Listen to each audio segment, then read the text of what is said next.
ela é processual. O caminho da cruz, então, meu irmão, minha irmã, visa o quebrantamento, para que a santificação, a expressão do caráter do Senhor seja uma realidade em nós. Quero citar um texto que na semana passada eu citei para vocês. Estamos concluindo a segunda crise logo mais. Segunda epístola de Paulo aos Coríntios, capítulo 4. Segunda epístola de Paulo aos Coríntios, capítulo 4, de versículo 7 ao 10.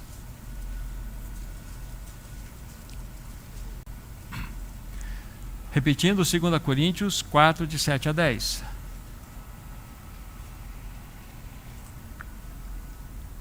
Diz assim: temos, porém, este tesouro em vasos de barro, para que a excelência do poder seja de Deus e não de nós. Em tudo somos atribulados, porém não angustiados, perplexos, porém não desanimados, perseguidos, porém não desamparados, abatidos, porém não destruídos, levando sempre no corpo o morrer de Jesus, para que a sua vida se manifeste em nosso corpo. Aqui está. Mas eu vou jogar uma luz de propósito aqui no primeiro versículo, que é o 7. Temos, porém, este tesouro em vaso de barro. Vaso de barro que envolve, tem as implicações em tudo aquilo que está relacionado à nossa vida natural. A nossa vida natural. Essa a qual nós herdamos de Adão. Essa que nós herdamos dos nossos primeiros pais. Você nasceu de novo, mas você traz junto de você, e eu também trago, a vida natural. E essa vida natural é composta das nossas emoções, vontade e mente. É o composto que envolve a nossa vida natural. Uns mais assim, outros mais diferentes, mas todos nós trazemos isto. E essa vida natural precisa ser tratada de que forma? Sendo quebrantada pelo caminho da cruz. O vaso de barro, então, aponta-nos para isso. E o tesouro fala do quê? Da vida de Cristo. Então tenha essa seguinte figura no seu coração. Dentro de você, você tem a vida de Cristo.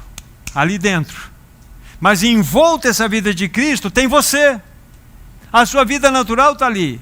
Por que Cristo não consegue manifestar o seu bom perfume através de você? Por que esse tesouro não consegue se expressar para que o brilho dessas riquezas se manifeste para o próximo? Porque tem você na jogada. E o caminho da cruz é exatamente para tirar você e eu do centro disso. Essa vida natural precisa ser quebrantada, disciplinada. E no modo em que ela vai se tornando em cacos, lembre-se, você vai ganhando a tua verdadeira pessoalidade, mas ao mesmo tempo a vida de Cristo vai fluindo através de você. Vontade, mente e emoções santificados, sendo atravessando você e atingindo as pessoas lá fora. Então as pessoas olham para você, nossa, como aquele irmão, como aquela irmã, ela é diferente. É uma irmã, ela é feita de barro, ela é feita como eu de barro, aquele irmão também, mas há algo diferente nela. Isto é tesouro em vaso de barro. É um vaso de barro quebrantado, para que o tesouro possa ser manifesto. O Senhor sempre irá levantar os seus instrumentos especiais para que a nossa vida natural seja exposta. Mais do que isso, que ela seja quebrantada. O Senhor não quer expor somente a nossa feiura da nossa vida natural. Ele quer expor e nos quebrantar. Nos quebrantar. Agora deixe-me levantar as perguntas que eu levantei na semana passada. Quase que as mesmas. Quando o teu cônjuge, levantado por Deus, te quebra, o que sai de dentro de você? Quando o teu filho te quebra, quando o teu irmão te quebra esse vaso, ataca essa vida natural, o que se expressa de você? É o tesouro? Ou você? Se é você, se sou eu, então vem a nossa feiura, vem a nossa violência, vem a nossa irritação, vem a nossa cobrança, vem o nosso ataque, não é verdade? Mexe comigo, eu enrosco, eu até ergo o meu tom de voz para calar o outro, porque aqui quem manda sou eu. Isso é vida natural.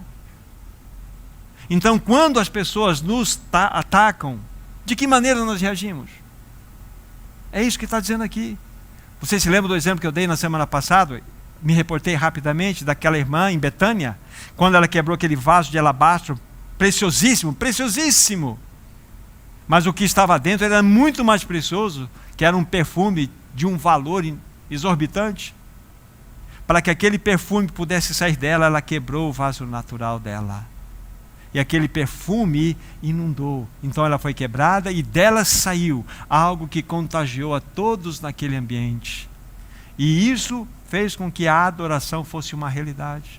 Então, meu irmão, minha irmã, quando o teu vaso natural é quebrado, o que sai de dentro de você? O que sai de dentro de mim? Aí vocês percebem que a segunda crise é algo importante.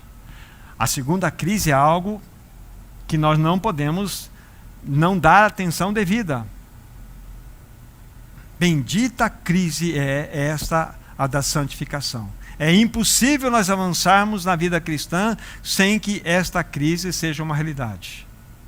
A tribulação é a bênção do Senhor para as nossas vidas. Irmão, irmã, renda-se aos arranjos do Senhor. Exatamente no momento em que você se encontra na sua história. Talvez você é um solteiro, uma solteira, você é um casado, você tem uma família, você é um cônjuge, você tem filhos. Mas nesse momento, fala, Senhor, eu quero que os teus arranjos façam as obras que sejam necessárias para que eu seja quebrantado, essa vida natural seja colocada em cacos, para que a tua vida se manifeste e a minha verdadeira pessoalidade se expresse. Para que nós saiamos de cena, queridos irmãos e irmãs. Esse é o ponto.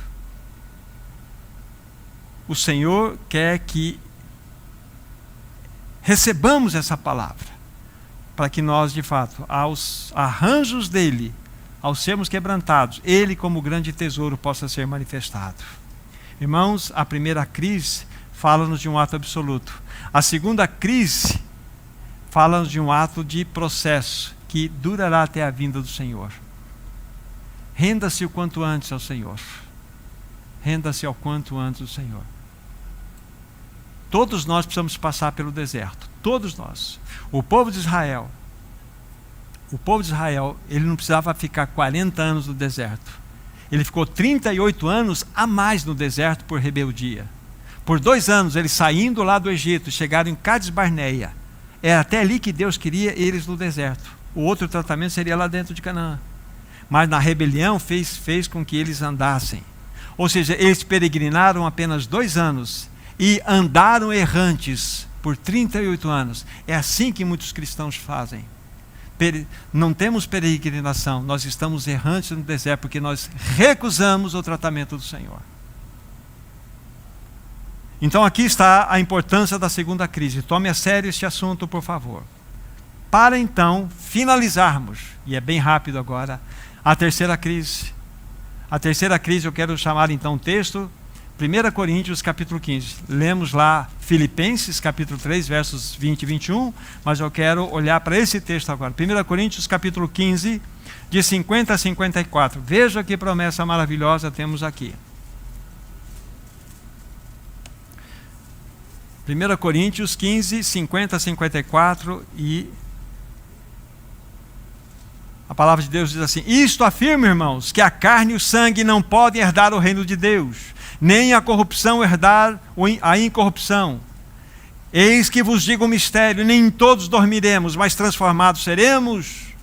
No momento, no abrir e fechar de olhos, ao ressoar da última trombeta, a trombeta soará e os mortos ressuscitarão incorruptíveis e nós seremos transformados, porque é necessário que este corpo corruptível se revista de incorruptibilidade e esse corpo mortal se revista de imortalidade.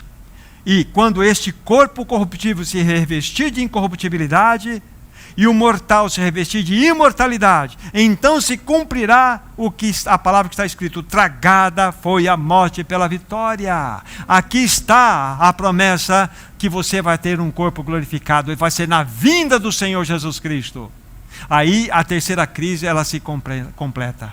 Aí você tem o quadro geral da plena e eterna redenção, que envolve as 3 esferas do homem. Você foi regenerado de uma vez para sempre, não se repete esse ato. Você está sendo santificado na segunda crise, mas você ganhará um corpo glorificado num momento, num ato, numa vinda única do Senhor Jesus Cristo. Ah, querido irmão, querida irmã, que realmente nós tenhamos nosso coração aí voltados para essas verdades.